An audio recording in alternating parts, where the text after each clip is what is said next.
If you're interested in the stories behind Usedom's major historical figures and events, Fritz Spalink is your man. Guten Tag. Mein Name ist Fritz Spalink. Hi, I'm Fritz Spalink, head of the Heringsdorf Historical Society. I'm fascinated by the history of the island of Usedom, and I'd like to tell you a bit about it. The island historian has a wealth of anecdotes to share, especially about the wealthy and influential families who built their summer homes here during the island's heyday. This was the place to be. That's part of what makes the history so exciting, the political and economic decisions that were made here. Many important deals were done here. International business agreements and decisions about things like whether to build a railway line in the United States. Fritz Spalink's first recommendation is watching the fishermen come in.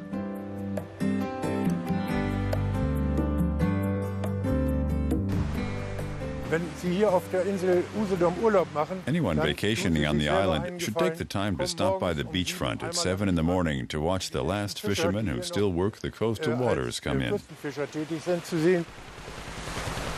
Today, only 10 fishermen still make a living fishing the Baltic between the towns of Albeck and Bansin. It's hard work, and the fish aren't always cooperative either. Fritz Spalink asks about the catch. It was slim pickings on the Baltic today. The sea was a bit choppy yesterday, so the flounder stayed away, and that means the nets were empty. A stroke of bad luck for the fishermen, in other words. We leave the beachfront and head to the town of Melentin on the island's interior. Fritz Spalink's second recommendation is a plane ride over the island. If the winds are calm and if you're interested in a bird's eye view of Usedom, you can book a round-trip flight at the Melentin Flying Club. It's a lovely adventure, especially if you're on Mr. Wangermann's double-decker.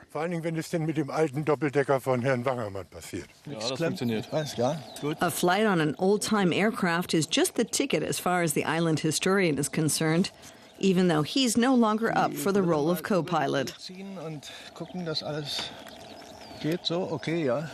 I was involved with aviation for many years, but nowadays, with my added girth, that's a tricky proposition. So for now, Fritz Spalink is content to wave us off as we embark on adventure. It's a different perspective on the island from up on high. And at only 65 euros for a half hour, the price is within reach as well.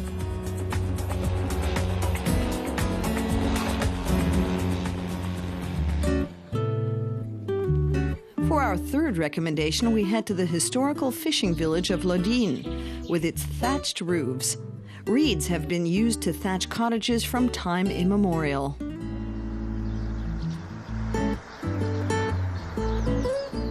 I especially recommend it to people interested in traditional handicrafts. What I like most about the roofs are their rounded contours and the many different shapes that can be created using natural reed as a material. It takes 3 to 4 weeks to thatch a roof. The technique has changed little over the years, even though it was long out of favor. It's in again now, isn't it? Yes, it was pretty quiet for a while, but now business is booming again. Thatched roofs in the historic village of Loddin.